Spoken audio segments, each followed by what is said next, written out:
नमस्कार विद्यार्थी मित्रांनो, मी प्राध्यापक मनीष ठाकरे, संचालक श्री साई कोचिंग क्लासेस मंगरुळपीर. गेल्या 9 वर्षापासून नीट, सीईटी, जेईई आणि 11-12 साठी म्हणून कोचिंग क्लासेस आपलं मंगरुळपीर मध्ये आहे. आता विशेष करून 10वीचा परीक्षा तुम्ही दिली आणि तुमच्या मनामध्ये एकच गोंधळ उडाला, रिझल्ट. राईट, 10वीची परीक्षा दिली आणि मनामध्ये एकच गोंधळ आला, ते म्हणजे रिझल्ट. रिझल्टची वाट सगळे बघताय मित्रांनो. रिझल्टची वाट तुम्ही सगळे बघत आहात हे मला मान्य आहे. कोरोना व्हायरसच्या लॉकडाऊनमुळे तुमचा रिझल्ट थोडा लांबतोय हे देखील मला माहिती आहे. परंतु त्यापूर्वी तुमच्या डोक्यामध्ये 10वी नंतर नेमकं काय करायचं आहे या संदर्भात माहिती देण्यासाठी म्हणून मी या ठिकाणी उभा आहे. मला सांगताना एवढंच तुम्हाला सांगा वाटेल की 10वी नंतर काय करायचं आहे. मग तुम्ही म्हणाल की सर आमची 10वी अजून झालेलीच नाही. मित्रांनो, तुम्ही सगळे चांगल्या बातमी पास होणार आहात. महत्वाची सूचना की 10वी नंतर आपण करायचं काय, तर 10वी नंतर आपल्याला काय करायचं आहे, 10वी नंतर नेमकं काय घ्यायचं आहे, 10वी नंतर सर कुठली फील्ड घेऊ, याच्याबद्दल मला प्रचंड विद्यार्थ्यांचे फोन येतात. किंबहुना मला प्रचंड विद्यार्थी हे प्रश्न विचारतात की सर आम्ही 10वी नंतर काय करायला पाहिजे. किंबहुना मी सुद्धा जेव्हा 10व्या वर्गामधून पास झालो तेव्हा माझ्याही समोर खूप सारे पेचप्रसंग यायचे. मित्रांनो, हे पेचप्रसंग तुमच्या समोर येऊ नये म्हणून बऱ्याचशा गोष्टी आपल्याला आधी क्लिअर करायच्या आहे. आपल्या आजच्या पर्टिक्युलर टॉपिकचं, या टॉकचं जे काही हेडिंग आहे ते दुसरं तिसरं काही नाही, व्हॉट आफ्टर द 10th. 10वी नंतर आपल्याला काय करायचं आहे.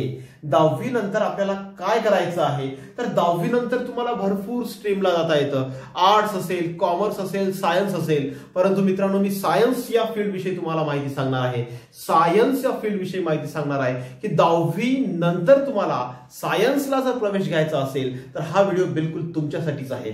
आता 10वी नंतर काय करायचं, तर फॅकल्टी जशी सायन्सच्या बाबतीत बोलतोय आपण की आफ्टर 10th तुम्ही सायन्सला ऍडमिशन घेता. कशाला घेता? सायन्सला घेता. मग तुमच्या समोर सगळ्या प्रश्नांचा एकच भाडीमार येऊन पडतोय की नेमकं मी कुठल्या सायन्सला ऍडमिशन घेऊ. तर सायन्समध्ये आपण जनरल सायन्स आणि व्होकेशनल सायन्सचे 2 कॅटेगराईज पडले. ठीक आहे. आता जनरल सायन्स, बरेच जण म्हणतात सर जनरल सायन्स घेऊ, की बरेच जण म्हणतात सर व्होकेशनल सायन्स घेऊ. बाळांनो, तुम्हाला हे ठरवायचं आहे की नेमकं काय घ्यायचं आहे. पण त्यापूर्वी तुम्हाला सगळ्यात महत्वाचे क्वेश्चन्स तुमच्या डोक्यामध्ये पक्के झालेच पाहिजे. जनरल सायन्स बद्दल मी बोलतोय, म्हणजे सायन्सला आपण 2 भागात क्लासिफाईड केलं, जनरल सायन्स आणि व्होकेशनल सायन्स. आता जनरल सायन्स म्हणजे काय, तर जनरल सायन्स म्हणजे ज्या सायन्सला तुम्ही ऍडमिशन घेतली सगळ्याच्या सगळ्या फील्डचे दरवाजे ओपन राहतात. तुम्ही सगळ्याच फील्डला जाऊ शकता. सायन्सशी रिलेटेड बोलतो आहे मी. इंजिनिअरिंगला जाऊ देत, मेडिकलला जाऊ देत, फार्मसीला जाऊ देत, सगळ्या फील्डकडे तुम्ही जाऊ शकता. कुठलं सायन्स घेतलं तर? जनरल सायन्स घेतलं तर. आलं लक्षात इथपर्यंत? मग सर आता जनरल सायन्स जर घेतलं मी तर मला कुठले कुठले विषय येतील सर? जनरल सायन्स घेतलं तर मला कुठले कुठले विषय येतील? तर जनरल सायन्स मध्ये बेटा सब्जेक्ट्स आहेत, बघून घ्या. सब्जेक्ट्स कुठले कुठले येतात, तर त्याच्यामध्ये मराठी असतो बेटा. मराठीला काही ठिकाणी और हिंदी वगैरे असते, परंतु स्पेसिफिकली मी जनरल बोलतो आहे. मराठी हा तुमचा पहिली लँग्वेज त्या ठिकाणी राहील. त्याच्यानंतरची लँग्वेज असेल इंग्लिश, म्हणजे सब्जेक्ट बद्दल बोलतो आहे. कुठला सब्जेक्ट मी फर्स्ट बोललो आहे? पहिले तर बोललो मी तुम्हाला मराठी. जनरल सायन्स विषयी बोलतो आहे. कशाबद्दल बोलतो आहे? जनरल सायन्स विषयी. सब्जेक्ट पहिला मराठी. इंग्लिश दुसरा असेल तुम्हाला इंग्लिश. त्याच्यानंतर सायन्सचे सब्जेक्ट जे आहेत, कधीतरी आपण नाव ऐकलेलं असतं, फिजिक्स, केमिस्ट्री, बायोलॉजी, असे भरपूर विषयाच्या नावानं आपण याच्या आधी ऐकलेले असतात. याच्यामधला तुम्हाला फिजिक्स हा विषय या ठिकाणी आहे जनरल सायन्स मध्ये. केमिस्ट्री असतो, बायोलॉजी असतो आणि मॅथमॅटिक्स असतो. हे सगळे विषय तुम्हाला कशामध्ये असणार? जनरल सायन्स मध्ये असतील. लक्षात येत आहे? मराठी असेल, इंग्लिश असेल, फिजिक्स असेल, केमिस्ट्री असेल, बायोलॉजी असेल, मॅथमॅटिक्स असेल, सगळे विषय तुमचे जनरल सायन्स मध्ये येतात. येत आहे लक्षात बेटा? हे टोटल 600 मार्क्स तुमचं असेल. आता जनरल सायन्सला ऍडमिशन घेतल्यानंतर नेमकं आपल्याला कुठं जाता येतं? मी आधीच बोललो, या फील्डला तुम्ही आले की तुमचे सगळेच दरवाजे ओपन होणार. नीटचं असेल, सीईटीचं असेल, जेईचं असेल, सायन्सशी संबंधित जेवढ्या काही स्ट्रीम्स आहेत त्या जनरल सायन्सच्या माध्यमातून तुम्ही पूर्ण करू शकता. म्हणजे general science is the best science. तुम्ही कुठेही जाऊ शकता. परंतु काही जणांचं एम फिक्स असतं की मला फक्त इंजिनिअरिंगच करायचं आहे, मग मी बायोलॉजी मला जमत नाही, मग त्यांच्यासाठी म्हणून या व्होकेशनल फील्डचा आपण विचार करतो आहे. आता व्होकेशनल फील्ड म्हणजे काय? व्यावसायिक अभ्यासक्रम ज्याला म्हणतात मित्रांनो. व्यावसायिक अभ्यासक्रम म्हणजे तुम्हाला 12th मध्येच या सायन्सचे तुम्ही बरेचदा नाव ऐकले असतील. व्होकेशनल सायन्स मध्ये येतं हॉर्टिकल्चर. काय म्हणायचं त्याला? हॉर्टिकल्चर. आता हॉर्टिकल्चर त्याच्यानंतर फील्ड आहे फिशरी, त्याच्यानंतर फील्ड आहे क्रॉप सायन्स, त्याच्यानंतर आहे कम्प्युटर सायन्स. ह्या व्होकेशनल फील्ड झाल्या. व्यावसायिक अभ्यासक्रमात्मक त्याला म्हणतात. व्यावसायिक अभ्यासक्रमात्मक फील्ड, व्होकेशनल फील्ड. कुठल्या कुठल्या बोललो बाळांनो मी? Horticulture, fishery, crop science. येते लक्षात? ह्या ज्या काही फील्ड आहेत ना, याच्यामध्ये कुठले सब्जेक्ट आम्ही नंतर सांगेल तुम्हाला थोड्या वेळानंतर. हॉर्टिकल्चर, फिशरी आणि क्रॉप सायन्स आणि कम्प्युटर सायन्स ह्या झाल्या तुमच्या व्होकेशनल सायन्सच्या फील्ड. कुठल्या फील्ड? व्होकेशनल सायन्सच्या फील्ड. आता तुम्हाला याच्यामध्ये विचार काय करायचा आहे? सर मी हॉर्टिकल्चर घेतलं तर काय? हॉर्टिकल्चर घेतलं तर काय होणार? मला कुठला विषय राहील, कुठला विषय राहणार नाही? अरे बाबा, तुला याच्यामध्ये हॉर्टिकल्चर जेव्हा तू घेतोस ना, तुला बायोलॉजी ॲज अ मेन विषय असतो. Biology is the main subject. मग कुठला सब्जेक्ट त्या ठिकाणी कटणार? मॅथमॅटिक्स आणि मराठी हा विषय त्या ठिकाणी कमी होतो बाळा. मॅथमॅटिक्स आणि मराठी म्हणजे दोन्ही यमच कमी होतात. आणि मग बायोलॉजी सब्जेक्टची रिलेटेड फील्ड कुठली आहे? हॉर्टिकल्चर आहे. येत्या लक्षात? म्हणजे याच्यामध्ये कुठले विषय असेल तुम्हाला? मराठी असेल का? नाही. English, chemistry, physics, biology, mathematics नसेल. हे झालं तुमचं हॉर्टिकल्चरचं. ठीक आहे. आता मार्किंगच्या बाबतीत बोलतोय आपण. आता हॉर्टिकल्चरला मार्क्स किती? मग सर इकडे तर इंग्लिश इकडे तर आमचा मराठी कमी झाला, इकडे तर सर आमचा मॅथमॅटिक्स कमी झाला, राईट? मग सर याचे मार्क्सचं डिस्ट्रीब्युशन कसं? तर तुम्हाला हॉर्टिकल्चर मध्ये 120 मार्क्स, 120 मार्क्सचं प्रॅक्टिकल असतं बेटा. म्हणजे ते मार्क्स कॉलेजकडेच असतात असं समजून चला. किंबहुना तुम्हाला थोडं फार प्रॅक्टिकल करावं लागतं.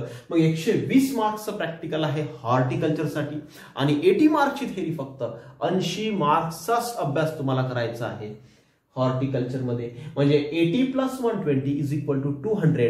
इकडचे 2 विषय कमी झाले, हे इकडे कॅप्चर्ड झाले. येते लक्षात? हे झाले तुमचं हॉर्टिकल्चर या फील्ड बद्दल. विषय लक्षात आले का? तुम्हाला फक्त इंग्लिश तुमचा मराठी आणि मॅथमॅटिक्स एवढा विषय त्याच्यामध्ये कमी होईल, राईट? त्याच्यानंतर फिशरीला सुद्धा तसंच आहे. फिशरीचा सुद्धा जे काही मार्किंग स्कीम असेल, मग याच्यामध्ये तेच विषय कमी होतील जे हॉर्टिकल्चर मध्ये होतील. याच्या लक्षात? मराठी कमी होईल आणि मॅथमॅटिक्स कमी होईल. याच्यामध्ये देखील मार्किंग स्कीम तशीच आहे, 80, 120. येत आहे का लक्षात? फिशरीच्या बाबतीत पण तसंच आहे. आता फिशरी जी आहे, फिशरीची सुद्धा मार्किंग स्कीम तशीच आहे जशी हॉर्टिकल्चरची होती. म्हणजे तुम्हाला या ठिकाणी 5 सब्जेक्ट असतील, हॉर्टिकल्चर हा एक सब्जेक्ट ऍड होतो, तसा या ठिकाणी फिशरी एक सब्जेक्ट ऍड होईल, राईट? म्हणजे तुम्हाला एकूण विषय 5 असेल, पण त्यातला एक विषय तुमचा 200 मार्क्सचा असेल. 200 मार्क म्हणजे कसे? 120 + 80. हे त्याच्यामध्ये कॅल्क्युलेशन मध्ये लक्षात ठेवजा. क्रॉप सायन्स देखील तसंच आहे. याच्यामध्ये देखील तुमचा मराठी आणि मॅथमॅटिक्स हा विषय कमी होतो. म्हणजे मेडिकल फील्डकडे जर जायचं असेल, तर तुम्ही हॉर्टिकल्चर, फिशरी किंवा क्रॉप सायन्स या फील्डचा विचार करू शकता. पण तुमचं ध्येय फिक्स पाहिजे की मला नीटच करायचं आहे, मला मेडिकल सायन्सशी संबंधितच फक्त काय करायचं आहे? अभ्यासक्रम करायचा आहे. तर हे तुम्ही विषय निवडू शकता. ठीक आहे. आता याच्यानंतर आहे कम्प्युटर सायन्स. आता कम्प्युटर सायन्स मध्ये काय होणार? कम्प्युटर सायन्स मध्ये देखील मराठी कमी होणार, पण बायोलॉजी कमी होणार. मराठी आणि बायोलॉजी कमी होणार. कशामध्ये रे बाबा? कम्प्युटरमध्ये. मराठी आणि बायोलॉजी कमी होणार. म्हणजे सब्जेक्ट कुठले राहील? तुमचा इंग्लिश असेल, तुमचा केमिस्ट्री असेल, तुमचा फिजिक्स असेल आणि मॅथमॅटिक्स असेल, बायोलॉजी नसेल. म्हणजे हे कम्प्युटर सायन्स इंजिनिअरिंग कडे जाणाऱ्या विद्यार्थ्यांसाठीच आहे. ज्यांचं ध्येय फिक्स आहे, मला फक्त आणि फक्त इंजिनिअरिंगलाच जायचं आहे, त्यांनी कम्प्युटर सायन्सला ऍडमिशन घेऊ शकता. येत आहे का लक्षात? जनरल सायन्स कडे जर तुम्ही गेले तर तुम्हाला सगळ्या फील्डला जाता येतं बेटा. तुम्हाला हॉर्टिकल्चर, फिशरी आणि क्रॉप सायन्स असेल, तुम्हाला मेडिकल संबंधित जेवढ्या काही फील्ड आहेत या सगळ्यांमध्ये जाऊ शकता. मेडिकल संबंधित किंवा ज्यांना मॅथ जमत नाही असं वाटतंय त्यांनी हे घ्यायचं. ठीक आहे. ही कशाशी संबंधित आहे बेटा? इंजिनिअरिंगशी रिलेटेड आहे. ठीक आहे. या गोष्टी लक्षात ठेवा. आता ह्या सगळ्या एक्झाम्स, ह्या सगळ्या आफ्टर द 10th मी तुम्हाला फक्त आज फॅकल्टी विषयी बोललो. फॅकल्टी विषयी का बोललो, कारण हेच क्वेश्चन सगळ्यात प्रथम पोरांच्या डोक्यामध्ये असतात. 10वीत गेल्यानंतर नेमकं समोर काय घ्यायचं, म्हणून या विषयावर आपण आज बोललो. पुढच्या लेक्चरमध्ये आपण याच्याशी संबंधित ज्या काही एक्झाम्स आहेत, नीट असेल, सीईटी असेल, जेई असेल, या एक्झामचं स्वरूप आणि ह्या एक्झाम्स कोणाकोणाला देता येतात याच्याबद्दल आपण पुढच्या लेक्चरमध्ये बनवू. परंतु एक माझी महत्वाची सूचना तुमच्यासाठी आहे, जर जनरल सायन्स तुम्ही घेतलं, त्याच्यामध्ये मॅथमॅटिक्स जर असेल तर तुम्हाला फिजिक्स हा विषय एकदम सोपा जातो. त्याच्यामुळे जनरल सायन्स बेस्ट आहे, general science is the best. परंतु टार्गेट फिक्स असेल आणि तुम्हाला खूपच भीती असेल की एखादा विषय नाही जमत बाबा रे, तर अशा वेळेस तुम्ही या फील्डचा विचार करू शकता. या लेक्चरमध्ये एवढंच. समोरचं लेक्चर आपलं नीट, सीईटी आणि जेईचं स्वरूप राहील. धन्यवाद आणि नमस्कार.